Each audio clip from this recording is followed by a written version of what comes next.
Matapos naming manalo sa mga bidding, may mga opisyal mula sa DPWs ang lumalapit sa amin para humingi at kumuha ng bahagi niya sa halaga ng proyekto. Ang hinihingi nilang porsyento ay hindi bababa sa 10% at umaabot pa sa 25% na naging kondisyon upang hindi maipit ang implementasyon ng kontrata.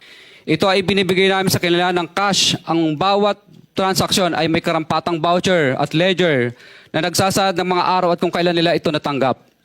Ilan sa kanila ay sina Terence Calatrava, former Undersecretary of Office of the Presidential Assistant of the Visayas of the Philippines, Kong Roman Romulo of Pasig City, Kong Jojo Ang of Uswag Ilonggo Party List, Congressman Patrick Michael Vargas of Quezon City, Kong Juan Carlos Arjo Aitaide of Quezon City, Nicanor Nicky Briones of AGA Party List, Congressman Marcelino Marcy Teodoro of Marikina, Congressman Florida Robes of San Jose del Monte, Bulacan, Congressman Leandro Jesus Madroño of Romblon, Congressman Benjamin Benji Agarao Jr., Congressman Florencio Gabriel Bem Noel of Anwaray Party List, Kong Leo de Ode Tariela of Occidental Mindoro, Congressman Reynan Arrogancia of Quezon Province, Kong Marvin Rillo of Quezon City,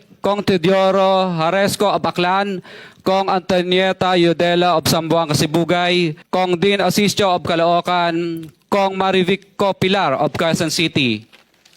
21. Mayroon ding mga kinatawan ng ilang politiko na nakikipagtakbo sa amin upang manghingi ng porsyento kapalit ng mga porsyento ng mga proyekto. Ang mga porsyentong ito ay 25% ay ipinipilit sa amin bilang karaniwang kalakaran na wala akong kakainang tanggihan.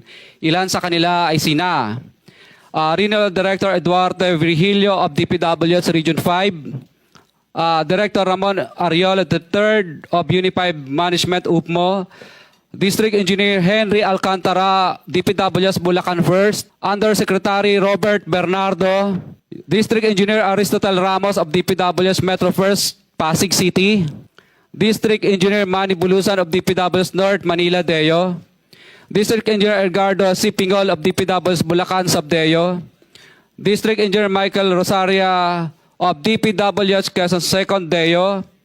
Karamihan sa mga kawani ng DPWs na nabanggit sa itaas ay paulit-ulit na binabanggit ang delivery ng pera ay para sa kaisaldi ko na dapat at least 25%.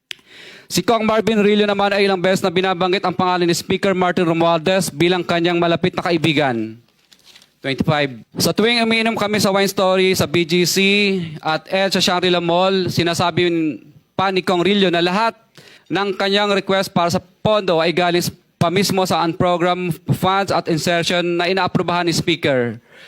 Ang tao ni Marvin Rillo na si Bogs Magalong ang pumupunta sa amin para kunin ang pera sa aming opisina o sa Wine Story. Si Kong Jojo Ang naman, lagi ring binabanggit sa lahat ng project sa kanya ay papondo ni Speaker at ni Saldico. Mataas ang hinihingi sa project, dagdag pa niya, hindi naman lahat ng pera ay para sa kanya, kundi para kay Speaker at kay Saldico.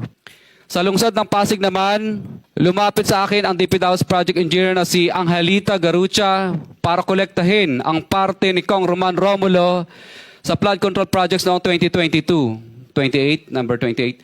Pagdating ng 2025, si District Engineer Aristotle Ramos ang sumunod na nagpakilala na bagman ni Kong Roman Romulo kung saan 30% ang kanyang hiningi ay para kay Kong Roman Romulo.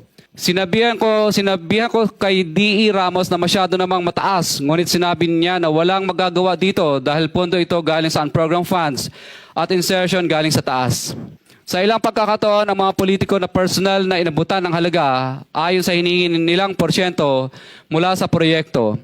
Ang pagbabayad na ito ay hindi naman kagustuhan kundi isang hakbang na ginawa namin dahil sa matinding panggigipit. Ilan sa kanila ay sina Kong Antonieta Yudela kasama ang kanyang asawa, Kong Marvin Rillo of Quezon City, Kong Nicky Briones of AGA Party List, Arturo N. Ataide, ama ni Kong Arjo Ataide, Kong Florencio Gabriel Bem Noel of Anwaray Party List, Kong Leandro Jesus Madroño of Romblon, Kong Benjamin Benji Agarao Jr. Kami ay lubos na humihingi ng tulong sa Senate Blue Ribbon Committee na pinamumunuan ng buting Chairman Senator Dante Marcoleta at kay President Bongbong Marcos para sa proteksyon at seguridad ng aming pamilya. Ang salaysay na ito ay kusang loob namin ginawa at walang sino mang pumilit na gawin ito.